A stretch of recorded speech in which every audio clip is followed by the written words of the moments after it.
nataka nisikize tu sasa hivi nitoke hapa nipate wateja 100 sasa hivi. Yes. Kuna njia tofauti tofauti. Ya kwanza tunaita cold calls. Kwa mfano nauzia product wafanya biashara au nauzia product walimu. Unajua product yangu ni watu gani? Unaenda unahakikisha unapata namba za hao watu. Unapiga simu, unamwambia mimi ni fulani, nina uwezo wa kutatua changamoto fulani kwako kwa sababu wewe ni mtu fulani. Niko hapa na hii product. Naomba nikusaidie kutatua changamoto fulani, tumia product hii. Kwa hiyo akikubali kwamba okay sawa asante, utamfikia. Kama ni kitu ya delivery utadeliver, kama ni kitu ya kufika utafika, utapata mteja wako wa kwanza utamaliza. Hiyo ni njia ya kwanza. Njia ya pili tunaitwa ni messaging. Messaging inaweza kuwa kwa email ama kwa WhatsApp. Tafuta namba za watu ambao unajua sasa hawa ni targeted audience yangu. Chukua namba zao, watumie ujumbe. Ujumbe kama huu unaweza kuwa maandishi ama kwa video. Unaongea nao kama nilivyoongea mwanzo. Utakuwa umefikia na atakayekuwa interested atachukua product yako, atapata solution.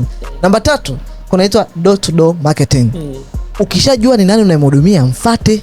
Kwa mfano unauza vifaa vya shule, analyze shule ngapi ziko mjini hapa Dar es Salaam, jipangie ratiba kwa wiki nitatembelea shule ngapi. Kila unapofika kutembelea shule fulani, hii inakusaidia moja kutengeneza connection na watu, pili fikia mtu husika, mtakaa chini na mwalimu mkuu, mtapiga hesabu, unaweza kujikuta umepata tenda ya kusupply labda mwaka mzima. Inaitwa door to door. Unaenda kugonga mlango, unafika, unawafuata walipo.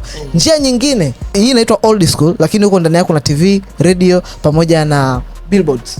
Ni vitu vya kizamani sana. Ukitegemea hii ndio ukaitumia kama njia yako pekee kupata matokeo, ni kazi. Moja, sasa hivi hamna mtu anaangalia TV nyumbani kwake. Nikuulize mara mwisho umeangalia TV lini? Ukumbuki. Kwa nini? TV na radio sasa hivi sio kitu namba moja kwa watu. Watu sasa hivi hawapo tena kwenye TV. Kwa hiyo it means mpaka sasa hivi tunavitumia lakini kwa malengo maalum, kwa namna maalum. Ukitaka ujue namna gani inatumika, lazima unue kozi yangu sasa. Nimefundisha huko ndani. Alafu ya mwisho namba moja ambayo nakurecommend ufanye ni digital marketing. Hii haihitaji nguvu na kila kitu nilichokutajia. Hii inahitaji skills, ujuzi tu wa kujua namna ya kutumia digital marketing.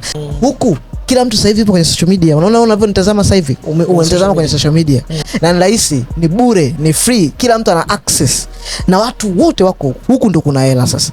So, ukitaka kujua sasa hizi dynamics zinafanyikaje, dynamics zake zinakuaje na kila kitu, comment neno course popote ulipo.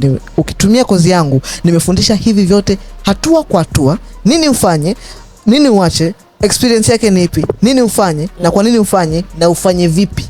Comment neno course kwenye ukiwa Instagram, lakini ukiwa kwenye Facebook na TikTok, hakikisha unatuma neno course kwenye namba ya simu ilipo kwenye caption.